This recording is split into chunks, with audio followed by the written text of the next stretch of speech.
tubona ubwato buba buri ku nyanja, aho tuba tubona abantu bari kuza bajyamo, gusa tukabona ari amakupure ubona ko agiye muri vacation, bamwe baba bafite amabage, abandi bafite utundi tuntu tugiye dutandukanye ku ruhande, bari kugenda baterera mu bwato bari kujyamo, aba ari couple zigera muri 5, ariko hari couple imwe yaje iri kumwe n'umukobwa wo muri famiye nk'ibisanzwe, n'abandi bafite umuhungu bazanye baje gutembereza muri aho ngaho.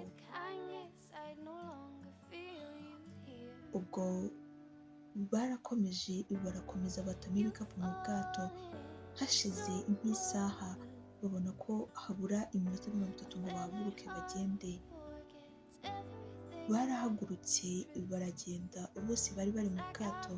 Ubwo bwato bwari bunini cyane, hamwe buri wese yari afitemo icyumba cye, yari afitemo chambre ye, agomba kuba arimo n'umupatena we, n'abandi baryamye ukwabo. Gusa ku manywa bakaba bari kureba view y'inyanja, bagenda banafotora imisozi imwe n'imwe igiye itandukanye. Ubwo bakomeje kwenjoyinga ubuzima bwabo bwiza, bakomeza n'aka vacation kabo mu nyanja, bagenda bifotoreza ku bwato imbere baryama. Rimwe hari ku munsi umwe, buri wese yari kumwe n'umukupure we, ari kumwe n'umukunzi we. Hari harimo umukobwa wazanye na couple imwe yitwaga Stacy, undi muhungu wari ku ruhande yitwaga Armel, yari yazanye n'indi famiye bamuzanye kumutembereza. Ubwo tubona Stacy afite irungu rikomeye cyane, Armel afite nawe irungu, ubona ko birakabije. Hello friends, hello family, ndabashoboje cyane, mbanje kubifuriza amahoro y'Imana.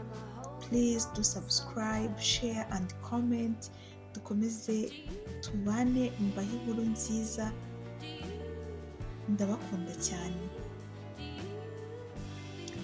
Armel yari yicaye ku ruhande, ubona ko ari busy kuri chat, na Stacy ahantu ari busy ari kuri telefone, ariko turebye neza tubona Stacy aba ari kureba amafoto y'abashuti be.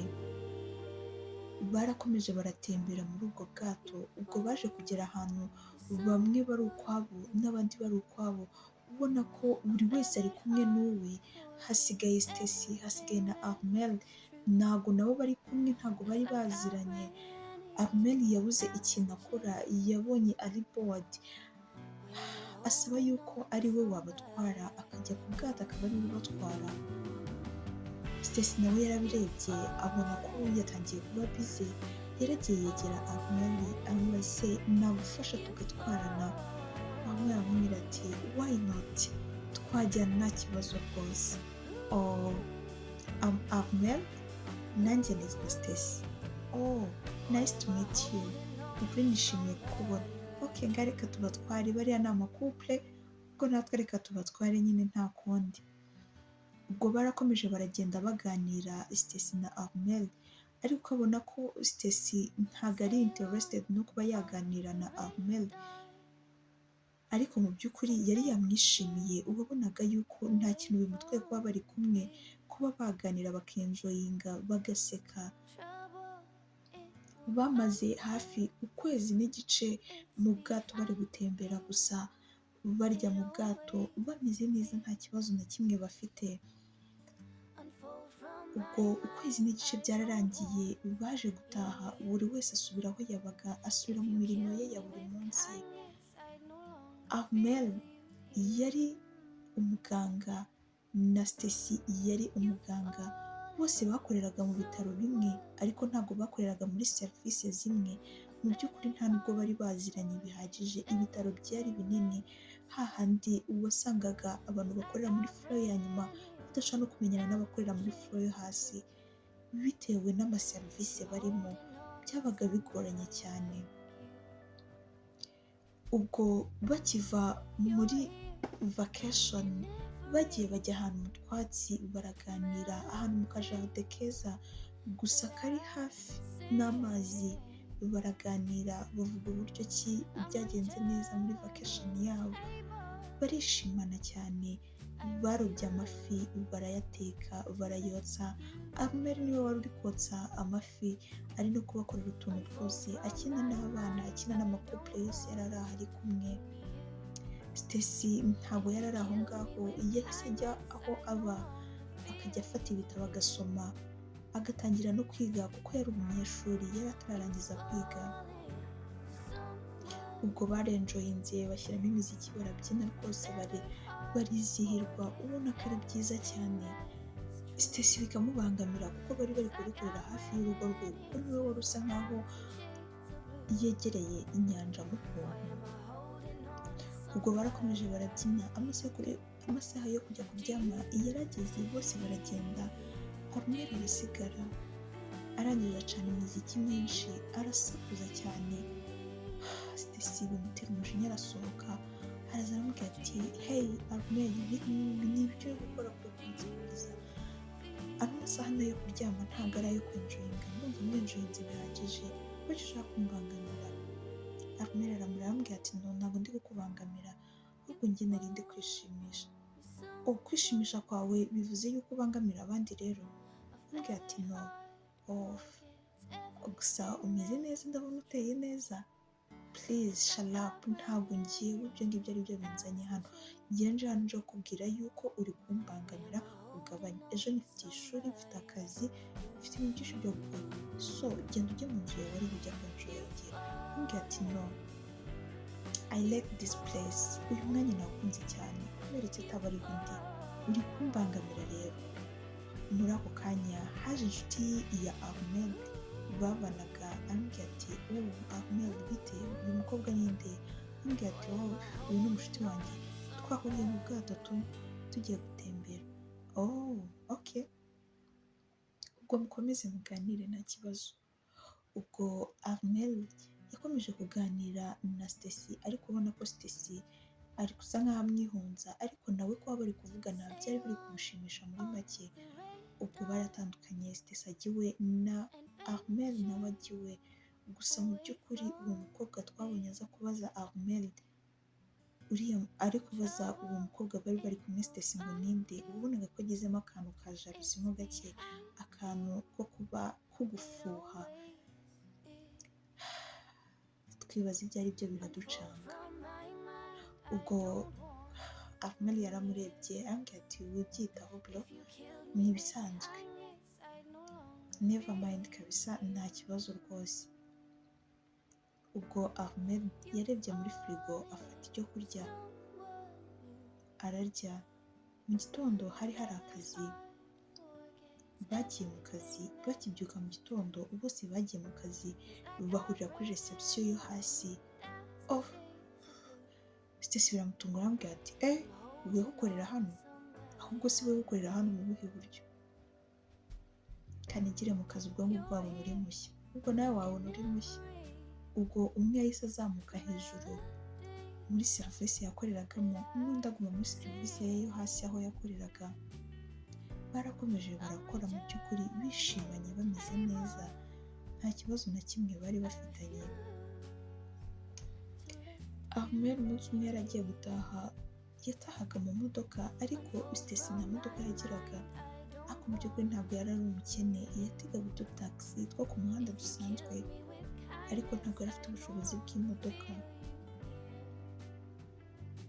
Igihe kimwe Armel yari atashye, imvura iri kugwa ari nyinshi cyane, abona Stacy avuye mu bitaro, abona ari kumwe n'imbwa ye, ariko ubona ko imbeho iramwishe, ategereje taxi. Yakase imodoka, araza aramwegera, amufungura imodoka ngo yinjire. Stacy aranga, aramubwira ati no, ako ni agasuzuguro, kubonye mpagaze hariya bivuze yuko njye nari ngusabye lift, ako ni agasuzuguro, sinkeneye kwinjira muri iyo modoka yawe, ntegereje taxi nahamagaye ngo ize mfate, ako ni agasuzuguro, nta soni, urifata ukavuga ngo uje kumfata hano, kabiri kangahe ngendana nawe mu modoka, amwirase. Armel byaramurenze, aravuga ati what, are you serious? Njye nje hano kugufasha, tutaha mu gace kamwe, so why not tutagendana kanakugeza mu rugo, hari icyo bitwaye? Aramubwira ati no, ntabwo mbishaka. Muri ako kanya taxi yarahageze, Stacy yaragiye n'imbwa ye bihuse binjira mu modoka. Ahmed yarebye umukobwa arumirwa, aravuga ati nahuye n'abakobwa benshi ariko uyu nguyu azangezayo pe. Ubwo bakomeje kubana muri ubwo buryo, haje gushira imyaka 6 bagikorana muri bya bitaro banaturanye.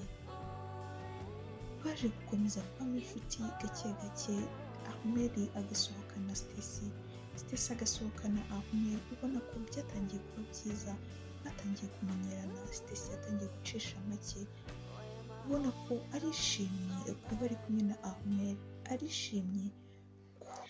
arishimye cyane, arishimye mu buryo utabasha kubipima ngo ubirebe neza. Ubwo Ahmed yakomeje kubaho muri ubwo buzima we na Stacy.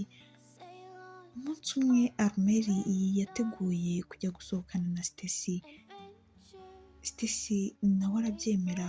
Ubwo bagiye gusangira na Ahmed, Ahmed yaramurebye, aramureba cyane, amufata mu ntoki, amubwira ati Stacy, kuva nabonana nawe, kuva twahura, biri mu bintu byanshimishije cyane. Uranshimisha nubwo uri umusazi sometimes, rimwe na rimwe, ariko ndakwishimira cyane. Twakibera inshuti za hafi, ndavuga twakundana.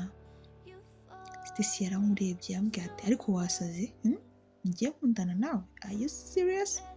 Njye ntabwo nakundana nawe, nta mwanya mfite pe. Ahmed yaramurebye, ubona ko ababaye, atangiye kwiheba, yicuza n'impamvu abivuze. Stacy yarebye hirya, yasaga nawe nk'aho amukinisha ko nawe yaramukundaga. Yarahindukiye, Ahmed yari yunamye ku ntebe ahagaze.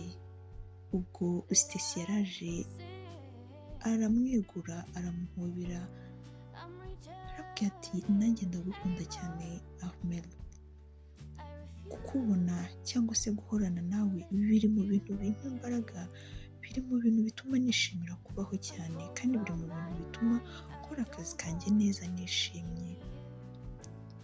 Ahmed yaramurebye amubwira ati kuki ukunda kunkinisha? Ukuri nari nihebye. Mu by'ukuri wabonaga ko Ahmed amaso yatangiye kuba umutuku, yicuza ikintu gitumye avuga aya magambo yose ku mukobwa umukatiye mu rwego rungana uko nguko. Stacy yamusabye imbabazi, amubwira ati hangane, ariko I think so ko you know me, uranzi neza, so nagukinishaga n'ukuri, gusa nyine nanjye ndagukunda Ahmed. Ubwo Ahmed wabonaga yuko yasaga n'umuntu watakaje energy, yatakaje intege nyinshi. Stacy yagiye ku ruhande amukurura intebe aricara, nawe aragenda aricara, amubwira ati Ahmed ndagukunda cyane n'ukuri, ugira ikibazo. Stacy warunkuye mu mwuka, warunkuye mu mutima, ntabwo ushobora kubyumva uburyo ki warunkuye ubwoba.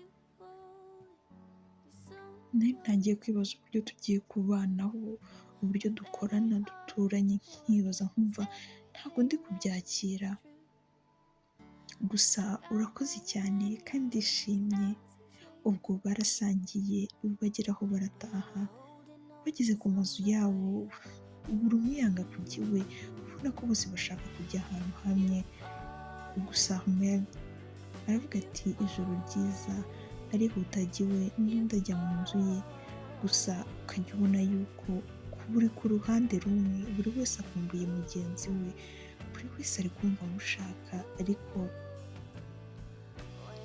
ntabwo byakunda bitewe n'uburyo babayeho cyangwa se n'intego bafite mu buzima bwabo, ntabwo byari gushoboka. Ubwo bwarakiye mu gitondo, barabyutse baritunganya. Mu by'ukuri ntawe uhamagaye undi ngo amubwire ati tubyuke twitunganye, ariko mu gitondo bose bafunguriye umuryango rimwe bari gusohoka. Ahmed ahita aza yihuta cyane amubwira ati ndakujyana ku kazi uno munsi. Sisi aramureba amubwira ati unjyana he? Ntawe unjyana, njye ndijyana, ndatega agatagisi kanjye, utazanzanaho agasuzuguro. Please come on, waje tukagenda ukareka kwikora ibyo bintu. Ubwo Stacy yakomeje kwanga, ariko n'ubundi ntabwo yari akomeje. Ahmed yaramukuruye amwicaza mu modoka, baragenda bajya mu kazi ubona ko bishimye. Bageze mu kazi babona abantu bose bari kubitegereza bibaza icyabaye ariko ntibabyitaho. Bakoze akazi nk'ibisanzwe, barabashimira babakorera buri kimwe cyose. Uwo munsi babandikiye ku matelefone babaha mesaje bababwira ko akazi kari burangire kare bafite gutaha. Ariko abantu bakorera muri serivisi yo hejuru ntabwo bari butahe, hari impamvu. Kandi serivisi yo hejuru niho Stacy yakoreraga. Gusa mu by'ukuri n'abandi bakozi bakoranaga na Stacy babahaye konji, bababwiye ati izi saha murataha. Ubwo mu gutaha bagombaga kunyura muri floor yo hasi, bageze hasi basanga bari kwitegura Stacy, bababwira yuko afite anniversaire. Armel byaramutunguye cyane kuko nibwo yari akimara kumenyana na Stacy, ntabwo yari amuziho ibintu byinshi like nka happy birthday ye ntabwo yari abizi neza, so byaramutunguye kubona ku bitaro babizi. Ubwo Armel yaravuze ati mumbabarire mu 5 pasi ngende nzane gift, ntabwo ndi butinde. Bambwiye ati ukihuta turasanga natwe tumaze gutegura iwe. Armel yarihuse aragenda ajya muri market ahantu, aragenda aramushopingira udukweto twiza n'agakanzu k'umutuku kagufiya, udukweto twari tureture, amugurira n'agashanete, amugurira n'ibikomo, amushyirira mu tu envelope gato, aratujyana yihuse asanga akazi biteguye, bamuteguriye indabo. Stacy yari ari gukora ubwo ngubwo, ubona ko ari kureba ko mu bitaro ari wenyine, bikamucanga. Yumvishe bavugije alarm agira ubwoba, ati habaye iki? Yamanutse yihuta cyane, nta nubwo yiwe aca muri esanseri, hato itaza no kumupfiraho bikaba ibibazo.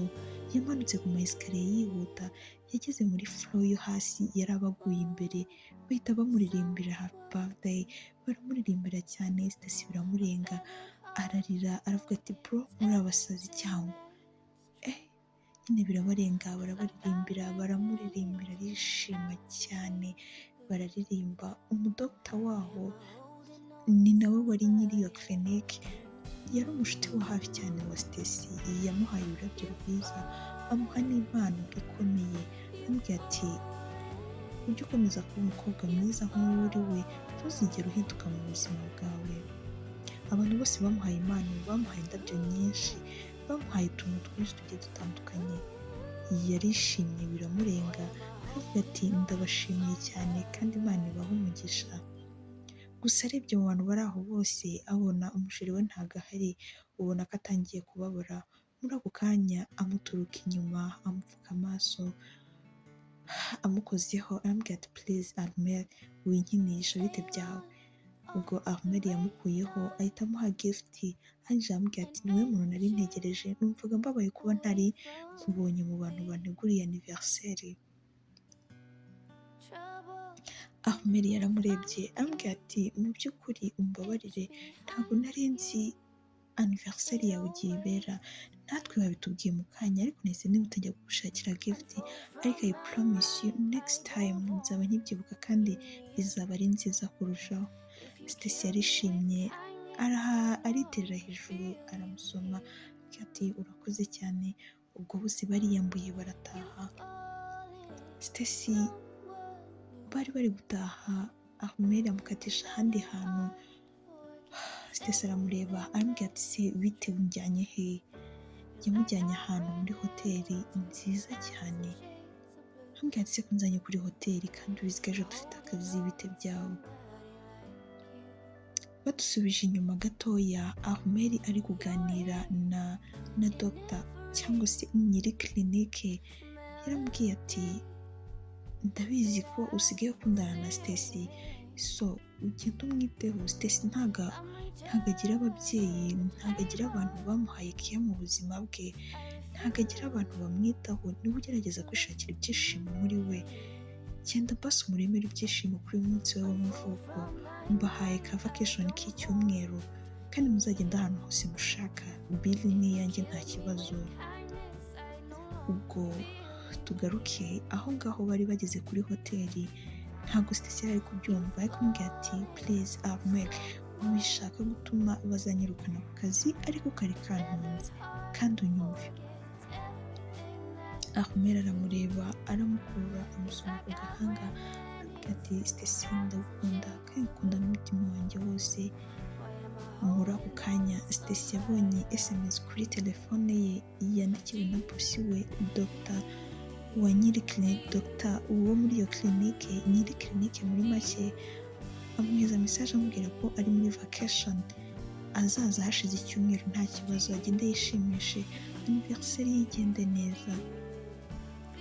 Ahmed yaramurebye araseka, Stacy araza amuha igishyi amubwira ati Nasoni, ibintu wari ubizi ukaba utigeze ubimbwira, ntushiri ni surprise nari nabiganiriyeho na boss, so arabimbwira ndavuga ati ndaza kubikubwira nta kibazo. Okay, kamfe kukwizera. So ubwo rero tugiye kumara hano se iminsi ngahe basi ngo dutahe? Njye ntabwo nabaho ntari mu rugo rwose, mbabarira. Ntabwo waba utari mu rugo waramaze ukwezi uri mu bwato? Nyine ni mu bwato, hano si ni mu bwato, okay tujye mu bwato. Ambwira ati ya, ambwira ati okay nta kibazo, katumara iminsi mike hano, ubundi tuzayimara mu bwato, tuzava tujya hehe mu kazi.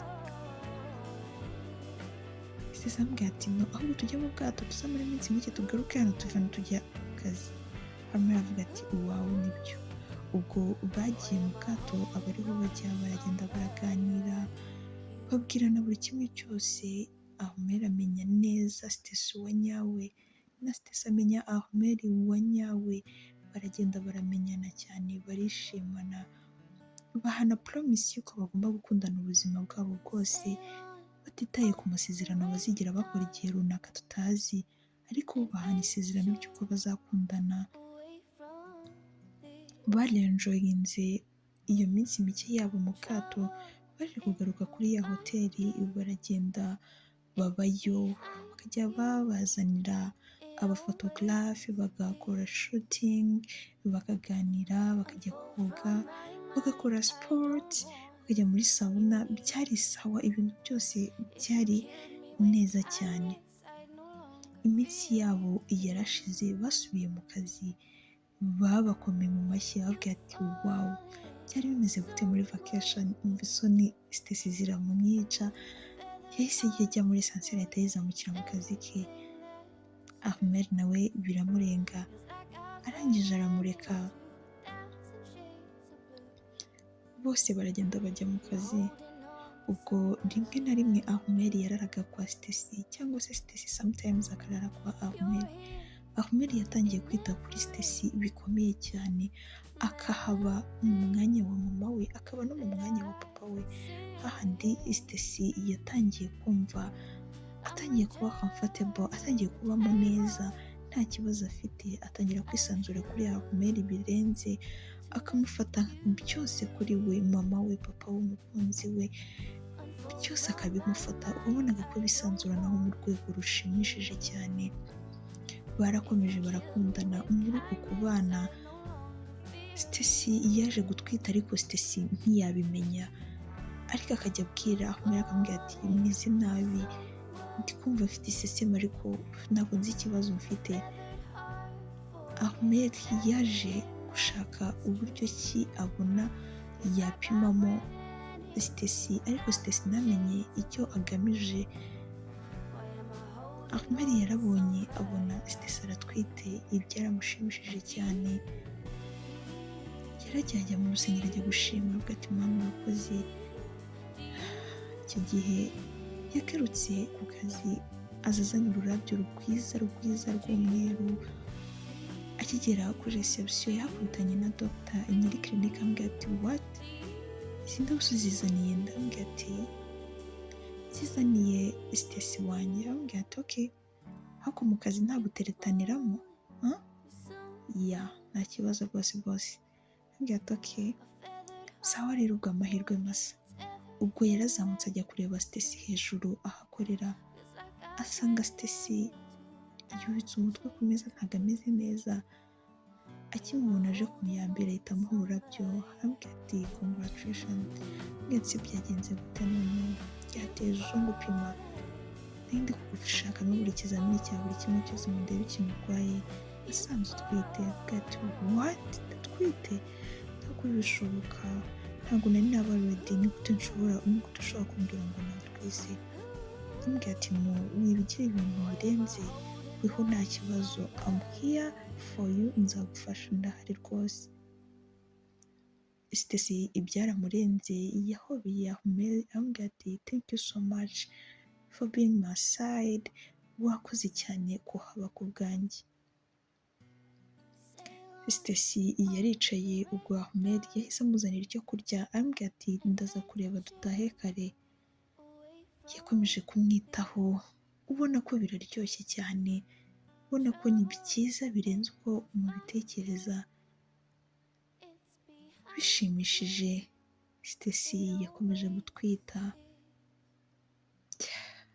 Dr nyiri clinique yaje kubibona, ubona ko biramutunguye, ariko yarabyakiriye, arabafelicita, arababwira ati mukomereze aho kandi bizabagendekere neza. Ubwo bakomeje kubana nko muri ubwo buzima, igihe cyarageze Stacy arabyara, yabyaye umwana w'umuhungu mwiza cyane, mwiza pe.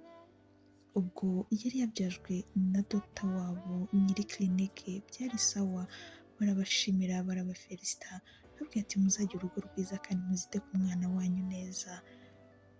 Ubwo babahaye imigisha, abantu bakuru bahaye imigisha abana, babwira ati muzagende mubeho neza, turabakunda kandi turabashyigikiye, uburyo mumeze ni byiza cyane.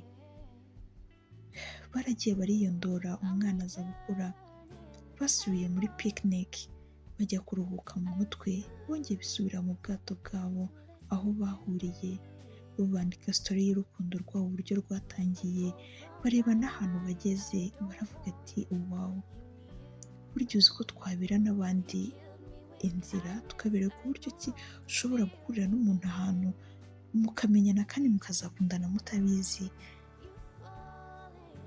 Ubwo barakomeje cyane, ubona ko barishimanye, barakomeza barenjoyinga ubuzima bwabo bwose, ubona ko nta kibazo na kimwe bafitanye, urukundo rwabo ruryoshye. Byaje kurangira babanye, bakora ubukwe, barishima, barabana, bahise balivinga muri iyo country bajya kuba mu yindi, nabo bashinga business yabo, baba bakire, babyiza, baratunga, baratunganirwa,